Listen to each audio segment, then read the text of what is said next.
Halo, bertemu lagi dengan channel Monkey the Guard.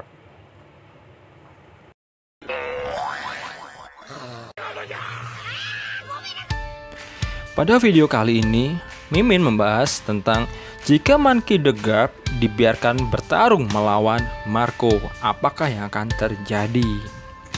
Selama pertarungan Marineford, hanya satu di pihak Marineford yang tidak diperbolehkan bertarung, dia adalah Monkey the Guard. Garp tidak diperbolehkan bertarung oleh Fleet Admiral Sengoku.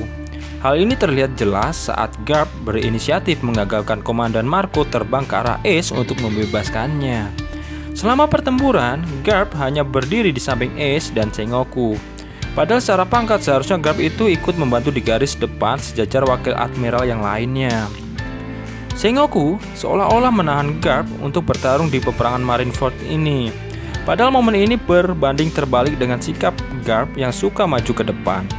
Tidak pernah kompromi mengejar bajak laut lainnya sepanjang karirnya. Bahkan, Roger saja sering dikejar-kejar oleh Garp ini. Bila seandainya Garp diperbolehkan menggila di peperangan Marineford itu, bagaimanakah yang terjadi? Bagaimanakah pertempuran Garp dengan Marco? Marco adalah tokoh unik yang kemunculannya di Marineford mengindikasikan dia terkuat nomor 2 di bajak laut Whitebird. Sebab dia mampu menghadapi ketiga admiral.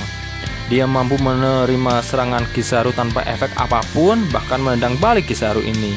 Dia mampu menolong Luffy dari Kusan dengan spesialis tendangannya sehingga Admiral Aokiji terpental jauh. Atau dia mampu menyerang dan bertahan dari Akainu. Atau di Arc Wano, Marco menahan dua komandan Yonko sekaligus, bertarung dengan Big Mom yang seorang Yonko. Jadi, jika Marco saat di peperangan Marineford bertarung dengan Monkey the Guard, sangat mungkin akan menampilkan pertarungan yang epik. Sayang, pertempuran hanya diperlihatkan Marco terkena satu pukulan, dan Marco yang dari mode Zoan langkanya berubah menjadi mode manusianya seketika setelah terkena tinju Garp ini. Satu-satunya momen di perang Marineford ini yang menampilkan Marco terluka. Saat ini kita minim pengetahuan mengenai kekuatan Garp ini. Tapi yang jelas, Sengoku menahan Garp saat dia ingin mengajar Akainu. Sengoku sangat tahu bila Garp bergerak dan apa yang akan terjadi.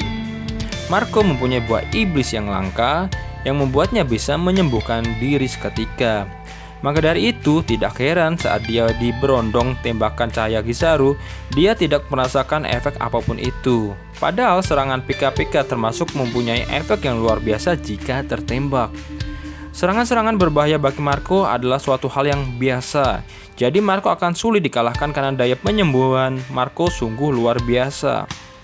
Dia juga memiliki haki, jadi dia juga menambah daya serangannya maupun bertahannya.